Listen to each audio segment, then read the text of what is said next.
excellence in sports entertainment. Right. I got two left hooves who want tests. Well, since nobody's stepping to me, take me to your cult leader. Take me to your local drug dealer. Take me to the man in the mirror when you stand and deliver with your hand on the trigger, an emotional terrorist. I-double-M-U-N-E. Never make my enemy public. I'm a private dancer, dancing for money. Do that thing that's funny.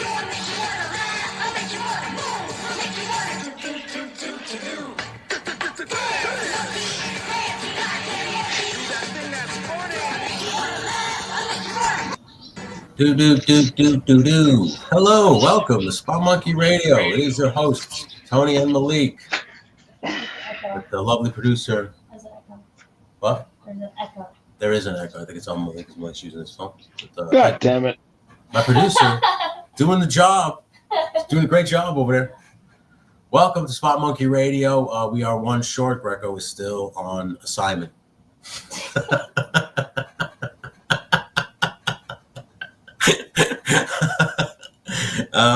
Yes, but we have a lot to talk about tonight. Malik, you and I watched something very never thought in a million years I'd see it happen, but it happened. It happened last night, Elimination Chamber, but we are going to get there. There's a lot to talk about. There's a lot to dissect from Saturday's show. A lot of people who have speculated, and I think I said this to you last week, everybody said that some people were speculating that the road to Wrestlemania has been kind of boring. Well, I think that is officially put to bed now, because now, in the words of Jim Ross, things are about to pick up. Business is about to pick up, right? So, Malik, I will start with you. What did you think about the Elimination Chamber? What were your takeaways? And, how do you feel? The Elimination Chamber was a very fun show. What I realized is that while already being very tired on Saturday, getting terrible news, and then waiting to watch the show, I was just like, geez. I felt the tag match, though it was entertaining, it just felt very long. And that sometimes it was just dead in the air. For the chamber match itself, the entrances, my God. I was just like, it's not even a long like rampway, and still the entrances were just very long just to get into the chamber. Yeah, it took forever, man. Yeah. You know? So you telling me, did you fall asleep? The big moment that I should have seen, I literally opened my eyes and I said, "Am I dreaming?" I was like, "There's no way." My takeaways were simple. The women's chamber match, from what I saw of it, wasn't bad. No, that was really good too. Interesting take the way the Jade Cargill comes out, just attacks Naomi, so kind of letting everybody know that it wasn't the other two dummies, that it was in fact Naomi, or obviously what we all think, Bianca Belair. I mean, I think she should have been at the Oscars yesterday with that performance, with the screaming. And obviously they're going to play that when she turns. It was so obvious. Oh, so yeah. Obvious her. And then like the consensus was it was kind of boring pay-per-view in the middle. And I agree. And my biggest issue is I was expecting Kevin Owens and Sami Zayn to straight up like fight and brawl all over the arena in street clothes. Like you didn't know where Kevin Owens was going to come from. Why did they both have entrances? Like why was Kevin Owens in gear? Like it was just like one of those. Well, I mean, okay, most recently, what happened 20 years ago? Shawn Michaels and Edge had a street fight, and both of them came out in street fight gear. Yeah, and they just went at it. They did the spots where they utilized the weapons and everything, but it wasn't just like, oh, here we are, here you are, here we go. Let's just stand around, stare at each other, say what we gotta say, and then we kind of fight. Yeah, no, I felt like we've seen clips of there were clips out on the internet of what people thought was going to happen from the great Kevin Steen and El Generico battles. Yeah. You didn't get that because it's, WWE, and sometimes they'll give you some of that, and sometimes they won't. Shawn Michaels, Triple H, SummerSlam 02. That's what you were expecting? I was expecting something. I don't know. I would just like looked at it, I was like, this was unsanctioned. I was like, this was it. He hit him with a chair wrapped in barbed wire across his back. It makes me want to say. Well, I guess Greco was right because they got a match, even though it wasn't sanctioned. He's not wrong. Greco now is just because he is a ring, and he's like, oh my god, he said I'm right. I gave him credit, so he can't even say anything bad about me. I'm happy about it. He was the doctor of thugonomics. I knew he had it in him. Well, okay, so let's get to the good stuff here. The men's elimination chamber match, like you said, I thought the entrances were a little grandioso. I saw some funny shit. You sent me that SpongeBob in the purple, Seth Rollins. That was very funny. I said it was traffic cones. Yeah, my wife said what did you say? The traffic cones on his arms. Yeah, traffic cones on his arms. So I was just like, yeah, he looks like a real silly ass. You know what's funny? She said traffic cones. Somebody said witch hats, and I lost it because I was like, yo. It's fucking ridiculous. The fuck with that guy was wearing. Look. Get to the good stuff. I'm at 7% life in my hands. All right, we're getting there right now. The Elimination Chamber match itself, from bell to bell, I thought was pretty good. I didn't think it was bad. The ending surprised me, where Seth curb stomped, and I noticed this almost immediately, that John Cena most of the time would be surprised. Right? There would at least be some hesitation. There was no hesitation. So Seth hit him. John saw it and yanked him into the ring and put him right in the STF. Right? Yes. And I was like, oh shit, John Cena took advantage of that one. I was kind of taken back by that. Then he's celebrating in the ring, and then Cody's music hits, and I'm like, all right, here comes Cody Rhodes. This is the moment now. Rock's gonna tell him, either you join me or you fucked, kind of, right? Yeah. But I'm noticing John Cena's still in the ring. After Cody gets in the ring, they have their little exchange. Then Rock's music hits, of course. What I am currently referring to as the new Dennis Rodman.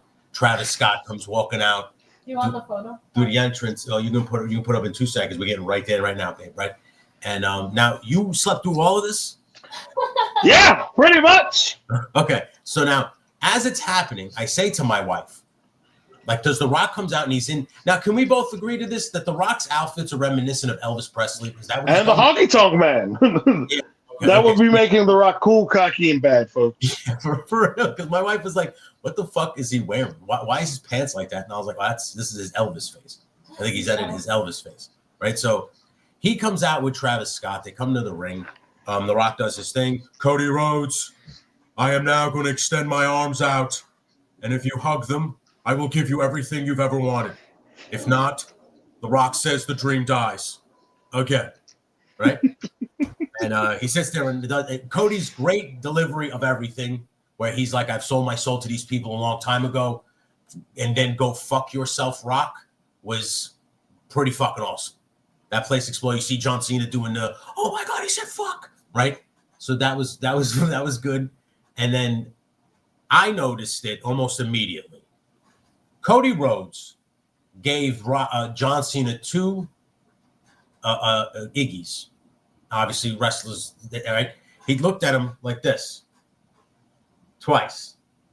And then on the third time, was like, yeah, WrestleMania, me and you wrestling. Then he came in. But when John Cena was hovering around Travis Scott, I said to my wife, I think we're going to see a John Cena heel turn. I was like, this feels, and maybe you'll test this when you watch it back, obviously.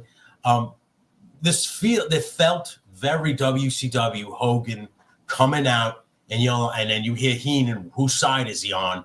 And you're like, oh fuck, I think this is happening. It was and it's been a very long time since this happened to us, Malik, obviously, because we've been ingrained in this shit for decades at this point now. It felt like a mark moment. Like you could feel it happening. And you were like, am I about to see what I think I'm about to see? It was like when the Undertaker lost to Brock, and you were just like, did they actually pull the trigger just now? Did they actually just do that? And then when Cena kicked him in the nuts And of course, now you can bring it up. He goes to give Cody Rhodes a pound because he said "fuck off, Rock," and he hugs him. And as soon as he hugged him, and he gave fucking Rock that deadpan look, I was like, "Oh shit!" I was like, "They're gonna turn this motherfucker," and he kicked Cody in the nuts, and then proceeded to beat the shit out of Cody Rhodes, dude. That fucking. Can we just tip our caps to Cena because now he has become another meme? Remember the one from Money in the Bank? He's like all so happy, and that this will be a meme for years to come. Dude, how did you feel when you woke up and saw that shit? And had so when I woke up, I was like, all right, what the hell's going on? Cena has snapped. When I saw him, he had the watch around his fist. And Michael Cole was like, it was brass knucks. Even in my half awake, I'm like, those are not brass knucks, bro. That's a watch. And he just pounding away. And I was just like, what the fuck did I miss? How did he win? How are we here? Like that was all the thing I was wondering. Yeah. Dude, stiff shots with the belt. Was I the only one who actually heard the belt ping off Cody's head twice?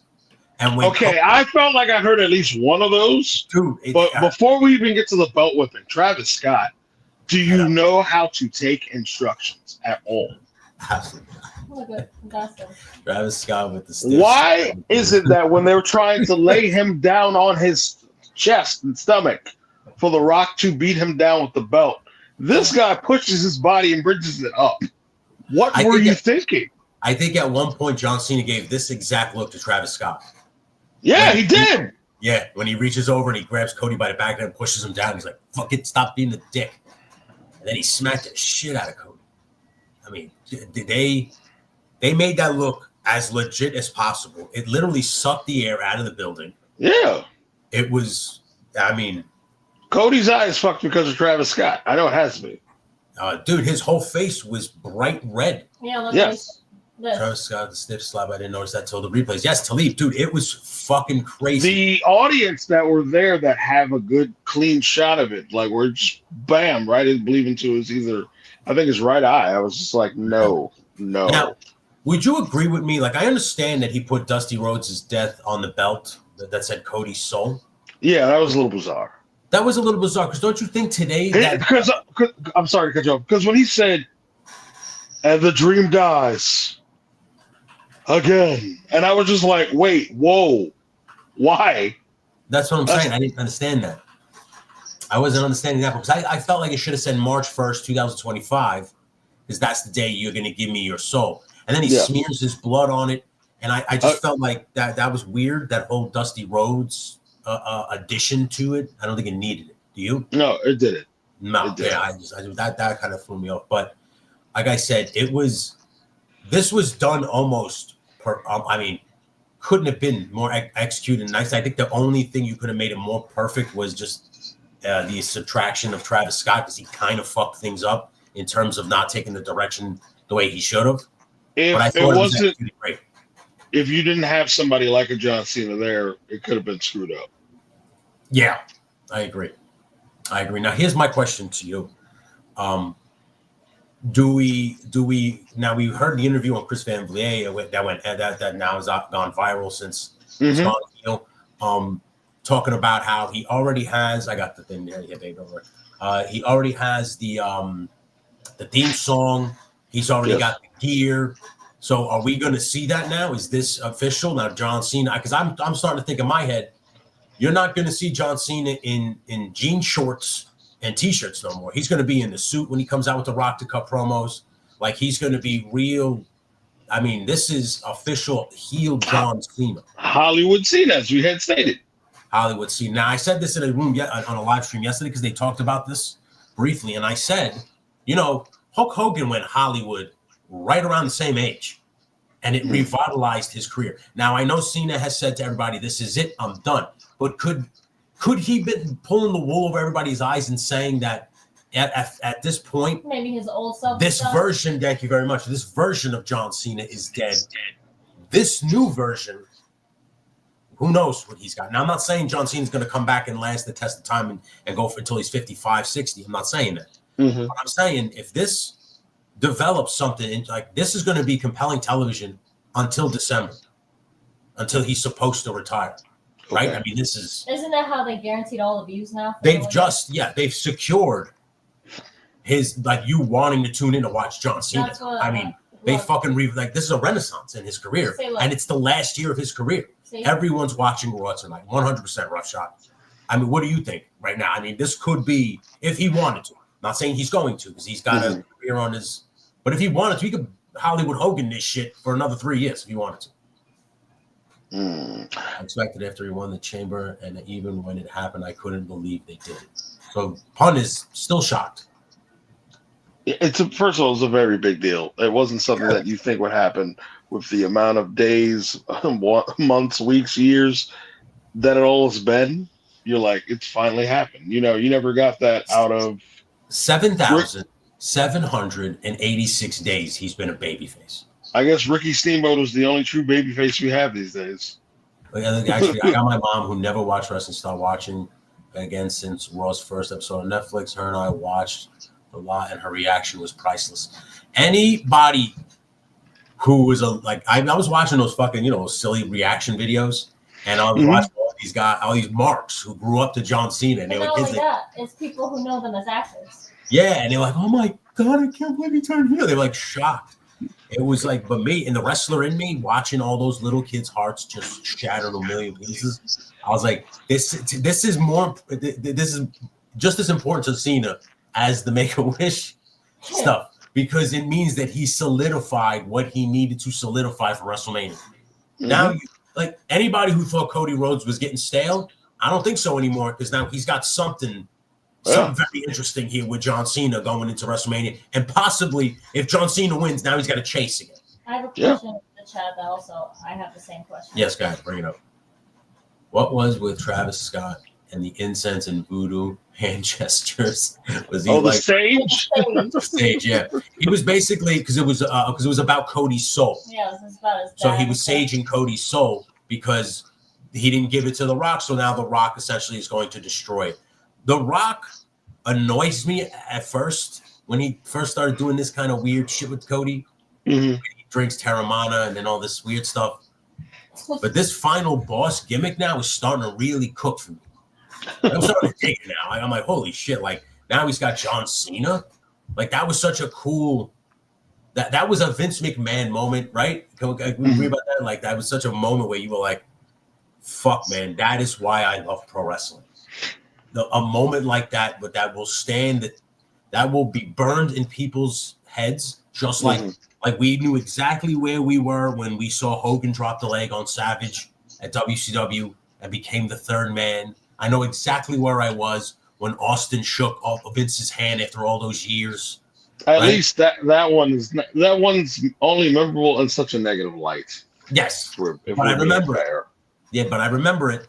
It's still a shock too, because you're like, you didn't think that was going to go down.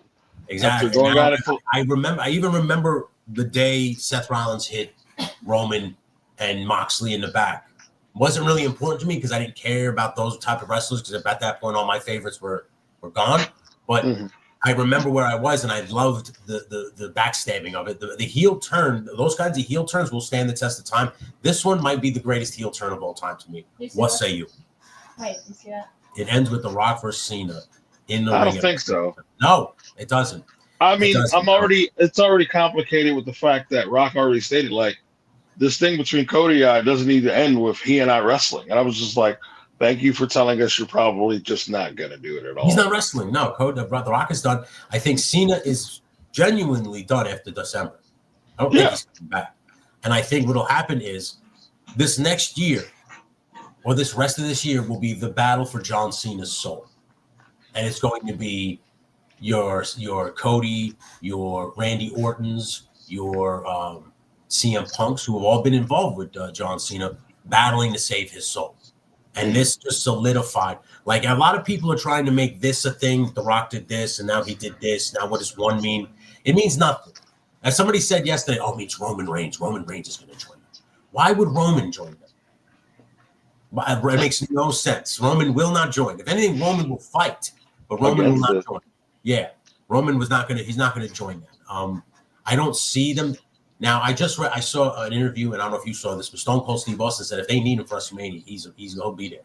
So now, I mean, can you see any more of a perfect person to help Cody Rhodes fight a corporate Cena and a final boss Rock than the Texas Rattlesnake, who knows the Rock probably better than anybody else? Yeah. It ends in Boston with Cena versus Orton. That, to me, makes the most sense. I mean, it would be a cool storybook ending, but that's the thing. If it's not to have it as one last rematch with one of your rivals, it's got to be about making somebody new they see as the future. It's going to be like Return of the Jedi. Somebody's going to get their ass beat, and Cena will see the error of his ways. It's going to be something along those lines, but I think it's going to wind up happening where somebody's going to finally get through to him. Who it's going to be, no one knows. Mm-hmm. You know, and don't be surprised if you see a Kurt Angle appearance between now and December, because that was the first guy. You have to understand something. What I'm very impressed with this whole shit is John Cena started his career in ruthless aggression, and I think he's going to go out in ruthless aggression.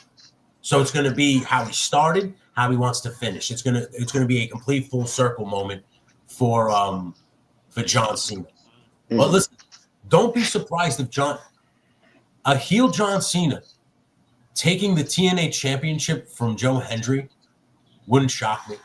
Imagine if he does 18 before he leaves, so he wins WWF and then he wins TNA. So now he's the 18-time champion. And just when you think he's not going to go away, they vanquish him. Maybe in his head, the way to go out is to go out on his back, to go out as a bad guy. What do you say, bro? If Cena were to turn around and go to TNA, I think they would only give him the title just to be like, all right, his name was here on the list. Oh yeah, for sure. Yeah. And that will sell tickets wherever it happens, or it'll put a giant spotlight on TNA for sure. But I definitely don't see Cena going out winning his last match. He can't. He doesn't need to. No. I think it's one of those things where he probably loses and then comes to his senses. What do you think? What he does? Do you think he comes to his senses and goes out as a babyface, or do you think this stays all the way till December and he goes out as a heel? I feel like at some point he's going to turn back into a babyface. Disappointing The Rock is going to be something that becomes a thing. Yeah, breaking his heart, if as The Rock says, Cody Rhodes, you broke my heart. Right? All right. This final boss, like slow, methodical Rock shit, is so funny to me. So the big story is obviously that one. I'm curious to know what you think was a bigger story: Randy Orton's return going after Kevin Owens, or the Jade Cargill shock and attack Naomi? Jade Cargill, because that to me was fresh. Randy Orton, I forgot Kevin Owens took him out. So when Randy Orton came back again, I was like, why is he? Oh, that's right. He took him out. Like, it was one of those. And I just didn't like how they brought Randy Orton back. But I think it's because Triple H knew. Hey, what's up, Felix? I think that Triple H was like, well, I can't turn Bianca heel now because I have this big fucking bomb that we're going to drop at the end of the pay-per-view. And Randy Orton is coming back. So, like, the only thing I got from yesterday was anybody who said that the road to WrestleMania was kind of boring so far, you're going to eat your words now for the next couple, because this is what they were waiting for. This was the bombshell they were waiting to drop at Elimination Chamber. And they did 3 of them. They did the return of Jade Cargill, the return of Randy Orton, and, I mean, the bomb of all bombs, John Cena going fucking full-on heel. So the road to WrestleMania literally now is in overdrive. Like, now they went from 0 to 60 in a matter of seconds. So to me, it was all good, but it all got overshadowed by the end. It didn't matter. You could have saved Orton until today. You know what I'm saying? Because everything got overshadowed by what happened at the very end. I saw Ric Flair on IG saying he's going to hop the rail and fight. Okay. Ric Flair's going to have a heart attack by the time he gets over the fucking guardrail. Enough with that bullshit, all right? Okay. He's at his house drinking his Woo energy drink going, I know how to get in back on top. It's over. Rick, it's over. Have Jade cost Belair the title night of Mania and have Jade. Okay, you can do that. It wouldn't surprise me. I mean, at some point, it's going to. Hey, Virgo, cool. How you doing, man? What's up? I say hello to the Macho Man. I do a Dynamite Macho Man impersonation, apparently. Can't help it. But yeah, man. So, but hey, listen, I thought overall it was a great pay-per-view, and a lot of people said it was boring. I understand why they mean by it was boring in certain parts. It did put a lot of people to sleep. Some stuff dragged. Yeah. Longer than it needed to be. Like that video package for The Rock, I was just like, wait, why? Yeah. We didn't need it. Yeah, he makes me laugh now because I'm trying to get a good Rock impersonation, you know. So now when he comes out, he starts talking. He gets me every time because he says people's full names, Cody Rhodes, right? And he points like this with the two hands. And, Cody Rhodes, you are now going to give The Rock your soul. I am going to extend my arms out, and you will hug me, and I will give you everything you've ever wanted. The Rock has it all. And he can give it to you now, Cody Rhodes. You will embrace me. If not, ridiculous. The dream will die. Again. Right? I mean, that was dead on. The Rock says, yeah, exactly. That's how I'm going to say Cody Rhodes' name from now on, by the way. Cody Rhodes. Oh, my God, the fucking Rock, dude. Like John Cena at the press conference, dropping the mic, and I'm out. Break over. Dude, that was pretty good, too, at the end. You said he wasn't even going to come out. Were you surprised that he even came out and dropped the mic and then The Rock I was a little surprised. Because I was shocked that The Rock came out with the Terramana and sat and actually answered questions and shit. I was just like, that was another thing that went so long, too. The press conference, yeah. The press conference. Triple H was still there talking. I was like, oh, I'm done. Yeah. I checked out. They're doing a little too long, these press conferences. A little too long, if you ask me.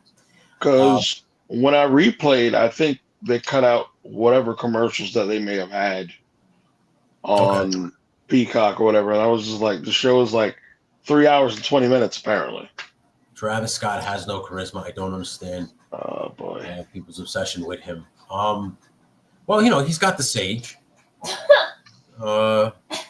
He had the hardcore championship with him for some reason. That's an ugly hardcore championship. Is he a singer? Yeah, he's a rapper. Oh. He's currently training to be a wrestler.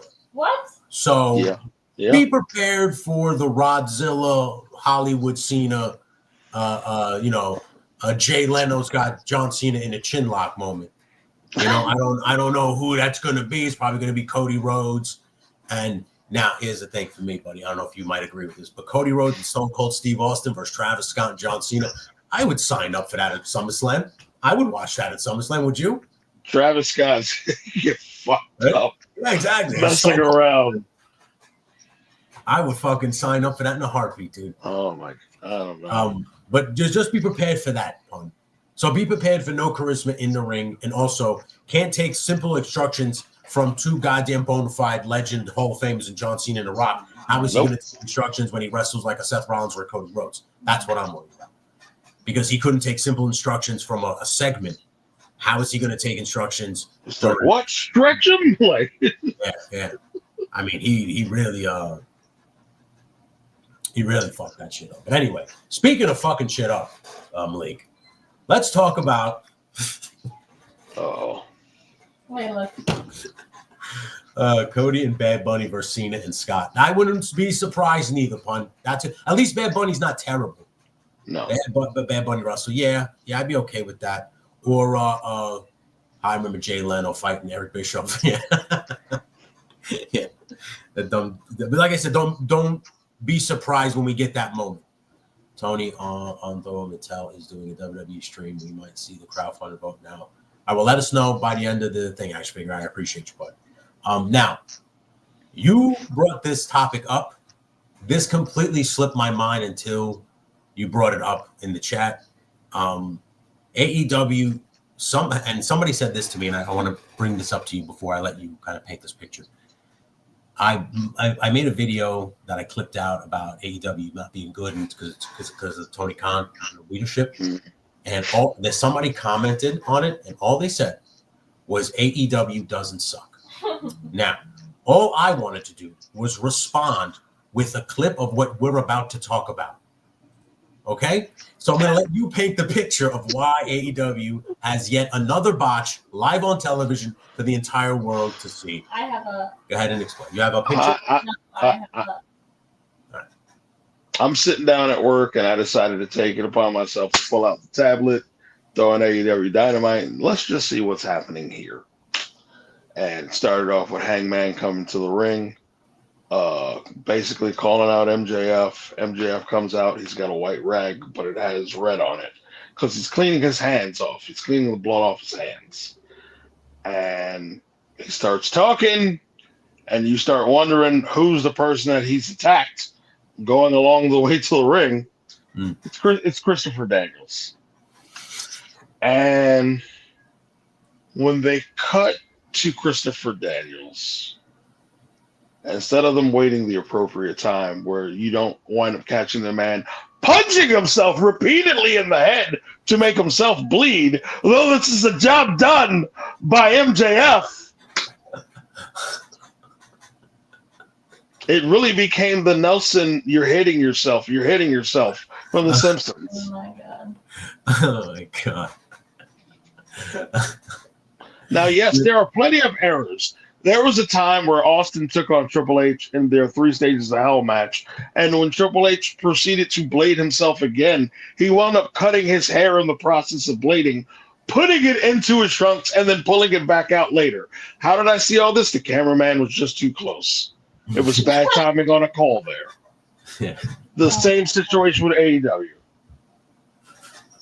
Wow. So obviously, now anybody who obviously knows about pro, who's been on the other side of the curtain or knows inside baseball shit, you gig yourself open and you punch yourself to start really getting the color, right? It starts pumping the blood or whatever. And they cut back to Daniels, and this fucking guy's in the middle of doing it. So clearly he just gigged and now is trying to get it to come out so that he can have this. And I was just like, did he even need to draw actual blood off himself? He could have we could have just do the fake blood for that. Yeah. Could have put fake blood. Could have put your head under like a chair so your head is just covered, no one sees it. Just sees blood on your shirt. You could have done so many things. It was just I was just like, God damn, y'all can't win. At this point, are you surprised?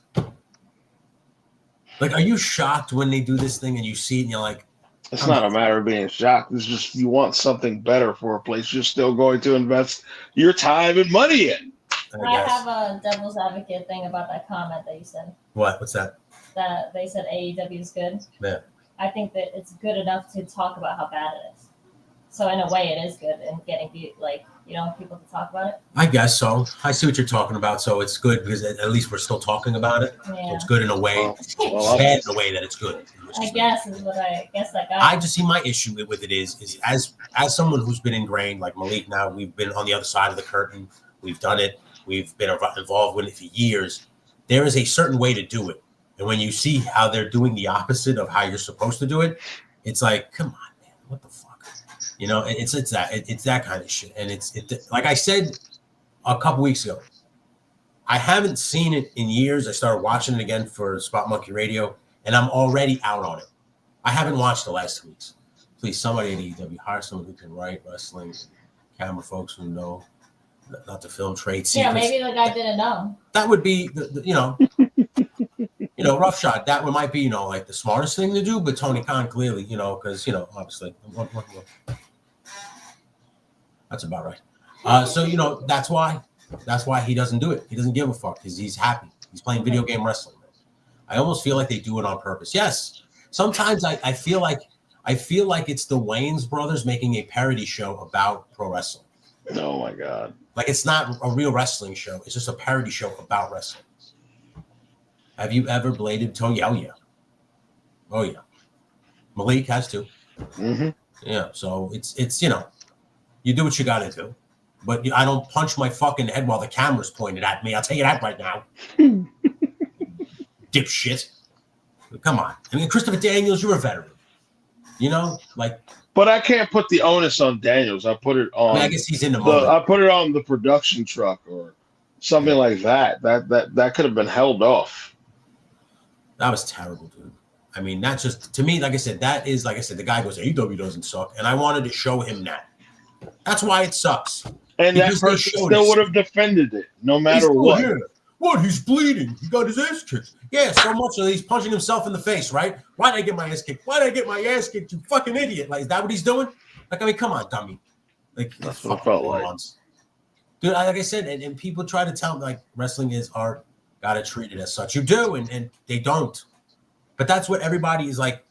The reason you're hooked now on WWE. Why? We sat here for fucking 30 minutes and talked about a segment.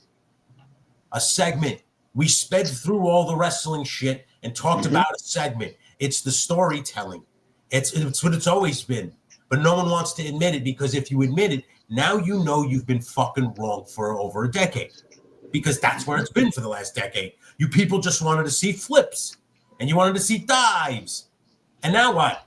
Triple H does a little storytelling. You're like, oh, what the fuck's that been all my life? It's been around, you fucking idiots. You've ignored it.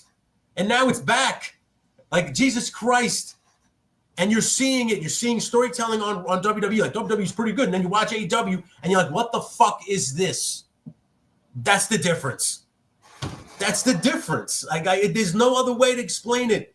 Like I said, we were, for the last fucking 48 hours, people have been blown away by a fucking segment. There was 2 giant cage matches. There was a street fight. You just said it. 2 other people returned. And no one gives a fuck. They just want to hear about this long-term storytelling now with Cody Rhodes and The Rock. And now all of a sudden, John Cena, heel John Cena to the mix. It's storytelling. That's what wrestling is. It's a fucking art form. And if you don't get it, you don't get it. And Tony Khan doesn't get it. He never will. That's just the way it is. Now, that being said, let's go to the other 2 programs that are on television right now, NXT and TNA. NXT on Tuesday had a great showing. The Hardy Boys defended their TNA tag titles. Moose, his X Division championship against Alexis King. How do you feel about it? And then, of course, we heard the news that Stephanie Vaquer is going to fight Julia because somebody's injured and they're trying to get the belt off them, but they don't know who exactly is injured. There's someone speculating that it's Julia. You probably have more of the inside knowledge with this. I really don't. So how do you feel about the merger or the partnership so far? The partnerships have been working out great. I'm really surprised that they showcase Moose the way that he did with him being athletic. You know, typically a man his size would be just working the big man style. He wouldn't be flying around like it was Mike Awesome in '99. So that was just great to see. It's just the truth. It's the truth. I really hope that Julia or Stephanie aren't hurt, not just for selfish reasons, because I'm attending the show, and this is going to be possibly a better show than Monday Night Raw on Netflix from the Garden. I mean, I'm a week away from finding out personally. Yeah. How excited are you? Very excited. Yeah, folks. I'm as excited as I'm going to go see Purple Rain this Wednesday. Yes, I own the movie, but to go see the movie theater is a completely different experience. That's awesome. Jeff, you didn't miss an AEW segment. What you missed was the greatest segment in the history of wrestling, which was John Cena turning heel on Saturday night at the Elimination Chamber. The segment on AEW was Danielson punching himself in the head because they have no idea how to handle shit. Morons. But anyway, yes, I listen. I think they're cooking. Santino Marella returned on Tuesday, and I popped for that. The ovation that he got, the ovation the Hardy Boys got, still for coming in, and you know, they've been with WWE. What, they both parted ways probably about 3 years ago or so. Yeah. They're all. It seems like no matter what, eventually they'll be put in the Hall of Fame because they're more than likely to be welcomed into the WWE family for future notice. Oh yeah, for sure. Yeah, for sure. It's a whole new regime at WWE. You can see it on like guys like CM Punk, who like are having fun. I think, and I still say this. I think when CM Punk went over to AEW, I think this was his idea of what was going to happen there, and it didn't happen there because there's no leadership. And when he came here and realized that, oh, the correct leadership is here now. It's not a crazy Vince McMahon. It's a level-headed Triple H who really loves the business and wants what's best for the workers because he was one, you know. And I think I think that's why you see CM Punk so happy. There's just like, listen, and we're in a level of wrestling now where it's starting to get excited. It's just the road to WrestleMania. It's what WrestleMania does every year, I think, for every wrestling fan. It makes them excited about what's going on. But this TNA thing it has opened so many doors to so many possibilities in the future for WWE. Whereas, like, even our boy Santana said that he wants to fight AJ Styles, given the chance to fight any WWE crossover potential. And I've said to you, Slammiversary would make the most sense for someone like AJ Styles to return to TNA, because you can bring him with the guns, because they have a bunch of TNA guys now. Petey Williams is there, Abyss, right? They all work for WWE now, right? So they could all kind of go over there for Slammiversary. You can have a main event of the magnitude of a Santana versus an AJ Styles, and that would bring a lot of eyes to TNA, the Slammiversary and shit.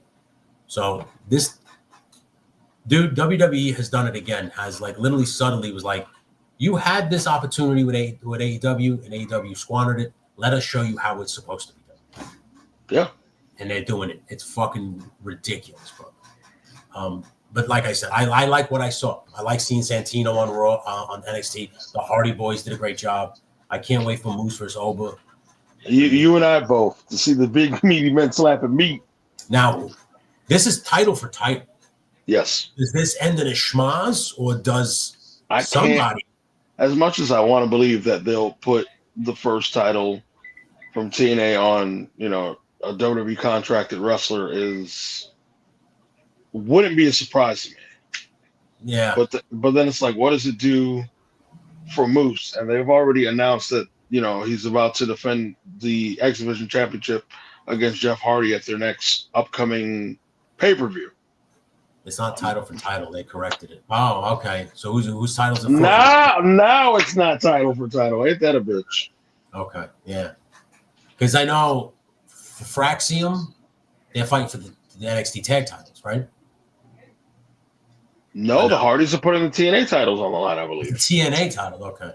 Yes. Okay, so the TNA titles are on the line with Fraxium. Now, Fraxium, they were just two guys put together that have now formed this. Well, first they had a one-on-one. They had a really solid one-on-one match. Okay.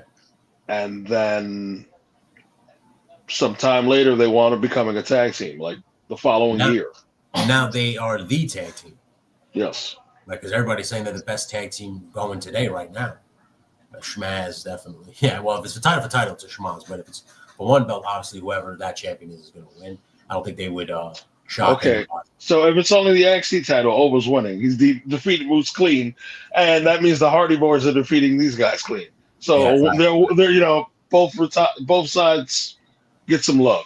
What wouldn't shock me though is if the Hardys lose to Fraxium, because Fraxium is the new hot tag team, and then like the Hardys can win it back maybe at a TNA event, like Fraxium defends it on there and loses it to the Hardys.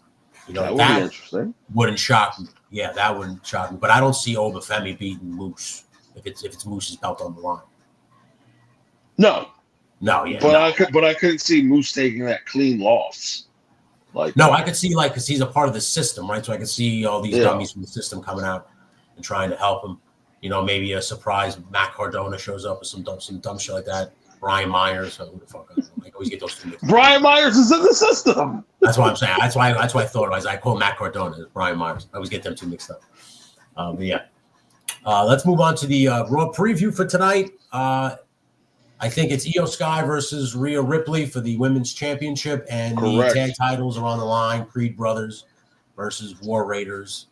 That is all that's been announced. John Cena has officially said that he won't be showing up until the March 17th edition of Raw. I know that upsets you, but no, the show's not opening up with Cena. The show could open up with The Rock. It could open up with Cody Rhodes. Could open up with anyone at this point. Yes, thank you. But it's going to be interesting to say the least. We're going to have to watch and see what happens. But I'll tell you what, SmackDown, they were worried about SmackDown being hard to watch lately. I think it's going to pick up now. So I think get ready for SmackDown to kind of pick up as well. What are you excited for any of the matches on Raw tonight? I'm looking forward to the tag title match between the Warriors and the Creed brothers. They have a I good think matches. that could be a show-stealing match. Yeah, for sure. I want to think that, some way the New Day would be featured on tonight's show. There isn't a big list or preview of what's going to happen. It seems like some things are going to be meant to further catch us by surprise. Can we officially sign off on Karrion Kross? Because he's getting better and better, and now he's I like how he's telling the truth about things that are actually coming to fruition and shit. Mm-hmm.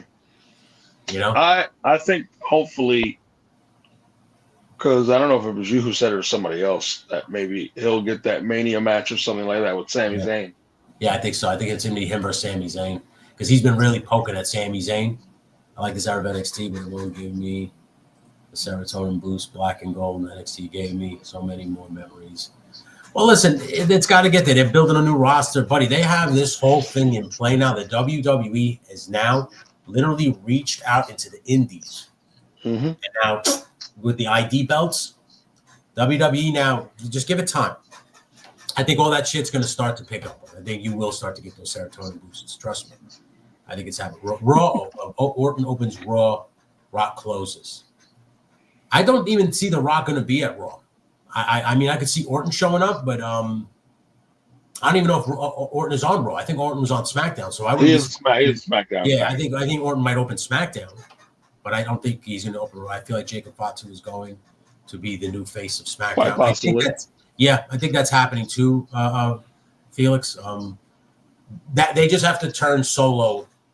They have to turn them, and they're starting to. When Jacob was walking to the ring, if you notice, he stopped Tama Tonga Solo.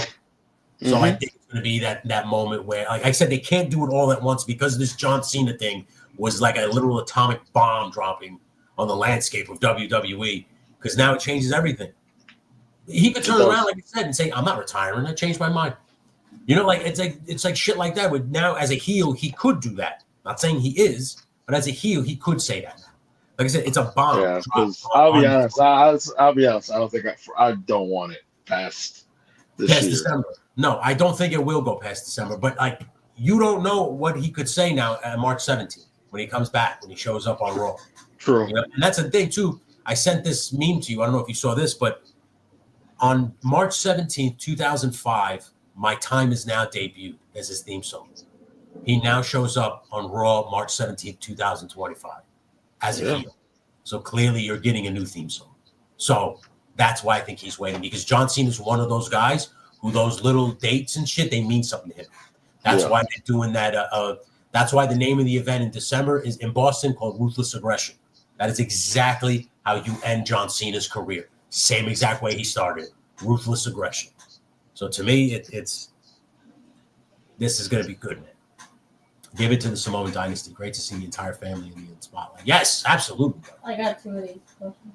AEW should have hired New Jack if he was still alive. Have no issues with ratings. Jesus Christ. Yeah, and they also have no issues with injuries because he would hurt everybody and almost kill people. Or probably being pulled off TV because he's too violent. Yes, I do. It is right up there. It's right up there with Hogan dropping the leg. It sure is. Yeah, and listen, as like me and Malik says, it's in a negative light, but Austin turning heel was supposed to be a big moment in the industry, and when Seth Rollins went heel and he turned on Shield, that was pretty shocking. So it's up there. Well, they're all up there, and thank you for that. 'Cause that brings us to one of the last topics, and that's our favorite heel turns that we've ever seen. And we've been around a long time. We've watched a lot of wrestling, me and Malik. So I'm going to start with you. What was this to me goes up there as one of my favorites of all time, but what is one of your favorites or your favorite of all time? Let's see. Well, this one most recently is going on that list. Yeah. Obviously the Hogan turn. Yeah. Shawn Michaels throwing Jannetty through the window. That stands the test of time.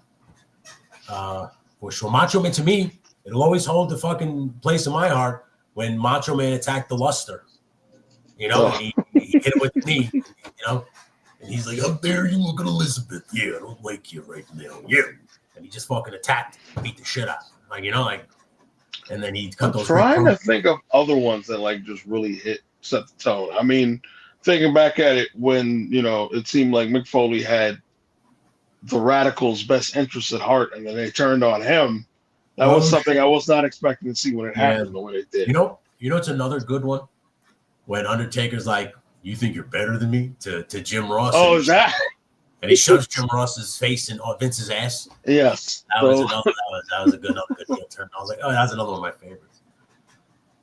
But heel turns to me are a dime a dozen, unless they really mean something, like Hogan when he turned on WCW. This one with John Cena. I only say Seth Rollins with the Shield because of that era. It shocked that those books, the way it went down was major because they were on top for pretty much their whole run as the Shield. They were on top, and they even won, that pay-per-view night, and then the next night for Rollins to do what he did. You're just like, what? Like Randy Orton turned heel. Oh no! So you say Evolution? I'll put this one up, babe. Evolution turns on Orton. That's a babyface turn because they were already heels, and Triple H just kind of pulled the trigger on him turning babyface. I think that's why I wouldn't add that in. Batista turning on Rey Mysterio. Oh, that's good. I'm gonna smash your head in, and he beats the shit out of him. That's good. No, please. Yeah, He's supposed to be my friend. Yeah, no, Eddie's dead. What about this one? He goes, as a kid for me, it was Shawn Michaels putting the Jannetty through the window of the barbershop. Dude, I'll never forget that day. But here's the thing. To me, they were like a third-tier tag team that really never won the tag title. So when they broke up, I was like, the Rockers broke up. Because I was a kid. So it didn't really resonate with me. Like when Savage turned on Hogan. That kind of like blew my fucking mind. Or when Hogan dropped the leg on Savage at Bash at the Beach. That like was like, oh, fuck, I can't believe that shit just happened. Like that kind of stuff. Ones that people don't talk about, I guess maybe weren't much of an impact. Christian when he finally turned on Edge. On Edge, yeah, but didn't you kind of see that coming? Yeah, Matt when he finally turned on Jeff, that really didn't matter that much. I did it for the Rock. I did it for the people. That one, yeah. I don't even know if that mattered that much, to be honest. No, that was just because I think they were stale on Rikishi doing the dance and shoving his ass in people's faces. I think that's really what it boiled down to him. It's like, we got to build another guy who'll be a big star. Oh, we use Rikishi. Here we go. Yeah, and it didn't work. I'm a bad man, bad thing. Remember that was his theme song? I'm a bad man. Do you remember trying to? Something? I would have included the DX one, but that one is so screwy that you just. WrestleMania 15, you referring to? No, not just that. Before that, China turning on Triple H, joining the corporation. Then he joins the corporation at Mania. That one to me was so confusing because it's like China joins back DX and then she went back to DX only to go back to the corporation. Yeah, 2 matches later, her and Triple H joined the corporation. So it was like, did you guys just go backstage? We're like, yeah, we're changing that around. We don't like you're going to join us. Like I was just like, what the fuck's going on? So it was very confusing. I didn't get it. Back then that era. I always tell people that Attitude Era was always jumbled up and confusing because I think they didn't know if they would do it from 1 minute to the next. It was all about ratings. One of the most famous heel turns of all time. And people aren't going to agree with me. And it's fine for you to say what you want to say in the comments, even you, Tony. What? But David Arquette turning on Diamond Dallas Page. You didn't see that coming? I didn't see it coming because I didn't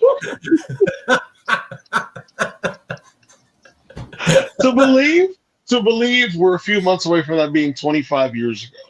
I know. Can you believe that shit? That he won the title. During that same time, I think in the same month, Taz wins the ECW title from Mike Awesome.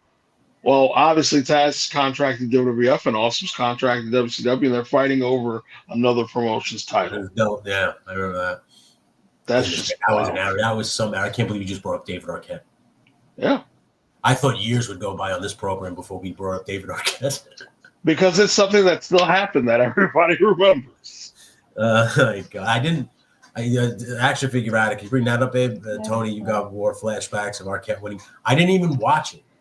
I didn't watch WCW at that point. I WCW guess was so you weren't gonna take it. hot.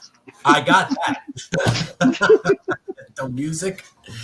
I just remember my brother reading the dirt sheets and saying, "Yo, David Arquette's the WCW champion," and I remember just laughing out loud and just going, "Yeah, that sounds about right." Like, I mean, they were shit. I forgot David Arquette had 16 world champions in the same year. Yeah.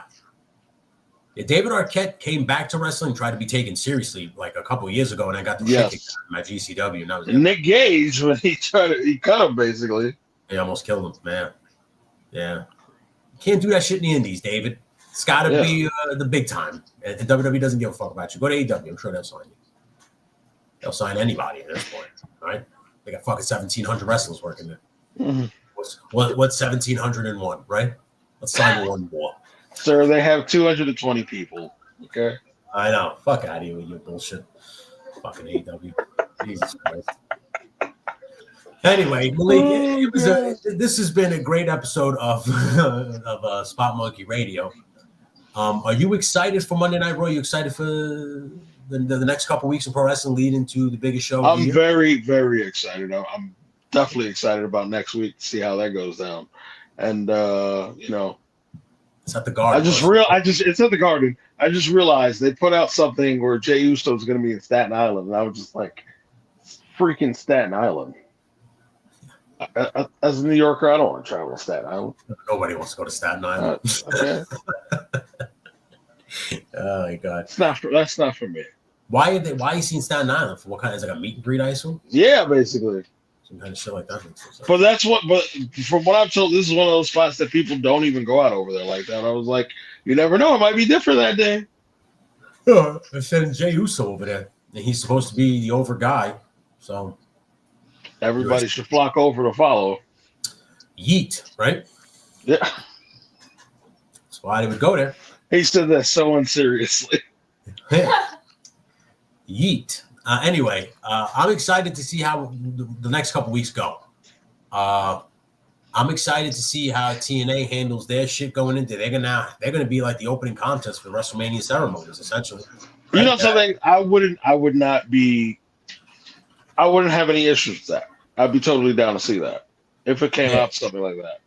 Yeah, so I'm excited to see how this all plays out. I'm excited to see where we go from here. We have a heel John Cena now, folks. Yes. Let that seriously sink in. There's no more my time is now. We are finally done with the jean shorts. They are gone. Oh, you're about to get very dangerously scary because I see where this is building. So I need you to continue what you were saying. I need you to continue it. Finish it. You're not getting jean shorts anymore, and those disgusting dumb socks that come all the way up. That come all the way up to his. I didn't purchase the socks. His shins for some reason, and he looks like an old man wearing support socks. Like those are gone. His little low top fucking walker shoes that you wear when you're an old man and you're trying to get back into shape. Those are gone. Do you think the Yeet Fest goes on for a little too long these days? Yeah, but no, I'm gonna answer it properly. Yeet. Yeah, Yeet. And here's the thing, Rough Shot. At WrestleMania, when he has the belt, don't be surprised if you get a 15-minute Yeet off after he wins the belt. So just be prepared for that. Pyro, and just every time he does it. Be ready. Now I know Malik is very hurt about this because as soon as you saw this and you thought this is why you thought it was a nightmare because you immediately was like, I can't buy a new John Cena shirt anymore. Because the John Cena era, different shirt every time he comes out is done. The hats, done. The wristbands, done. Oh no. So if you were a John Cena fan, I hope you got your hands on whatever you could. I'm sorry, I have to read this one from Pun. Just hope Def Rebel is doing Cena's new theme. No, John Cena said he said he recorded a new theme in 2012. It's been sitting on the shelf. He's been waiting to use it. So he made the song. So, if Def Rebel would have made it, the lyrics would have just kept going, your time is up. Yeah. Your time is up. Like over and over again. Can I just make a thing? Can I just let's do a call to action right here? Bring back Jim Johnson. Please. Just hire him to come back and do the songs, because this bullshit CFO, Def Rebel, they not good. They suck.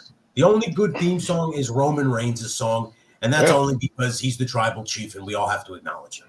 Other than that, Cody Rhodes' song is sang by a band. Like his song is good. Like the ones that are very repetitive, very short.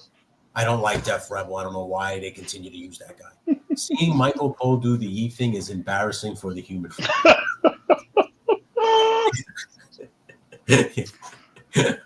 He supposedly did New Day's theme. New theme. John Cena? No, really? Jim Johnson. Jim Johnson. Good. Yeah. Means they're fucking wising it up, because aren't wrestlers complaining about Def Rebel's themes? Of course, these themes. When people came out for the Rumble, you couldn't identify who was coming out. Yeah, they're not because you didn't recognize the themes. Yeah, not good. They're not identifiable with the rest. Like I don't know if Def Rebel makes Jacob Fatu's theme, but that theme is pretty decent. He does. That theme is sick. But see, listen, a broken clock is wrong twice a day. Right or wrong? Is right. So you get it right twice. He got it right with Roman. He got it right. Maybe he just gets it right with the Bloodline. Just make him make Bloodline music. That's sad. Rock's basically still using the Hollywood theme. His Hollywood theme, yes. Yeah, maybe. But then also throwing in different rappers' songs at the beginning of it. Yeah. Like that was just like when Travis Scott came out, I was just like, wait, this is weird, because the last time I saw Travis Scott, he came out with Jey Uso on Raw. That's what I'm saying. Can we stop with the rappers coming out with the wrestlers? Can we stop with that? Like, as long as they don't get involved, I'm fine with it. Yeah. Like, listen, remember when Master P and the No Limit Soldiers came out with the Filthy Animals? Yes, I do. They were the No Limit Soldiers. That's how we're gonna end this program. We're ending it on that note.